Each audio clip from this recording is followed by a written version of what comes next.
Hello my dear friends, Namaskar. Welcome to our channel PK Education Core. Today we are going to talk about a disease which is in news these days. At this time, while the whole world is struggling with a dangerous disease COVID-19 and many countries and the companies around the world are engaged in making vaccines to treat it, there's another very serious symptoms of fungal infection are being observed among many patients of COVID-19. This fungal infection is mucormycosis. Recently, during the treatment of COVID-19, doctors have confirmed mucormycosis fungal infection also in many patients, which is also impacting the person's immune capacity. It is also known as black fungus or zygomycosis, which is caused by a fungi called mucormycosis. It is seen as a new deadly problem for corona patients during this COVID period. According to the CDC, that is Center for Disease Control and Prevention, this rare but critical fungal infection is caused by a group of mold known as mucormycetes. These molds are present naturally in the environment. Though, according to the CDC itself, it is cited on their site, these fungi are not harmful to most people. However, for people who have weakened immune systems, breathing in mucormycetes spores can cause an infection in the lungs or sinuses, which can spread to the other parts of the body.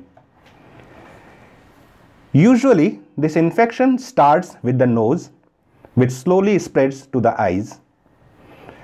Mucormycosis can paralyze the area around pupils. Infection for longer days lead to complete blindness, and that is why it is named as black fungus. So please note, the name behind the black fungus is not the color of the fungus, which is not absolutely not black. This is due to the reason that this infection, if it stays for a longer time, this leads to a complete blindness, and that's why it is named as black fungus. In critical stage, this infection also reaches the bones of the nose and jaws. And if the patient doesn't get treatment in 15 days or at the right time, it can also damage the brain. Mortality in these cases is currently being seen approximately 50%. Let's talk about the treatment methods that have been adopted by the hospitals or the doctors for this disease. So first, and the very important thing, patient should contact the doctor immediately after the symptoms appear early in the beginning. If there is a nasal obstruction in the patient or swelling in the eyes or cheeks, black dry crust in the nose, patient should immediately show the doctor. On the appearance of these symptoms, if doctors think that the patient has mucormycosis or the black fungus infection, they immediately start antifungal therapy in conjunction with the biopsy of the infected tissues.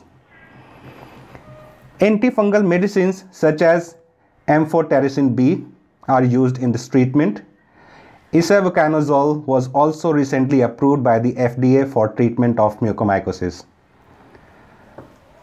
Surgery can also be conducted, but this is only if the patient is in very critical conditions, which involves removal of the infected tissues from the nose cavity and brain.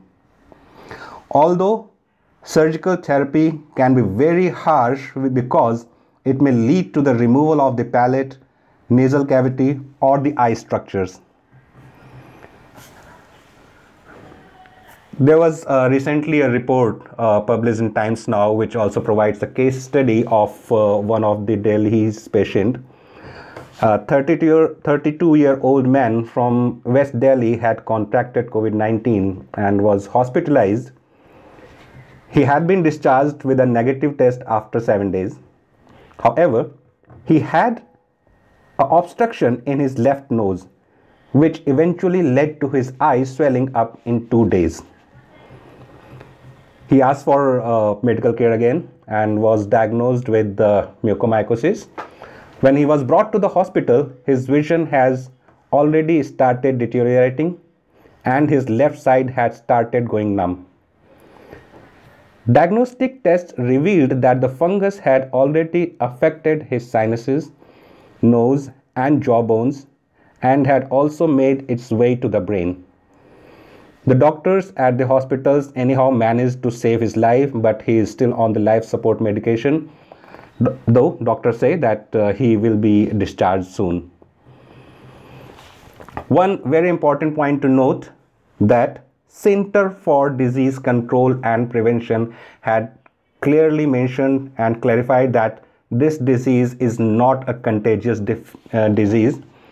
So need not to be afraid of it, but to be careful so that one can get the right treatment at the right time. Thank you for watching this video. If you liked it, please do hit the like button and don't forget to share and subscribe. Thank you.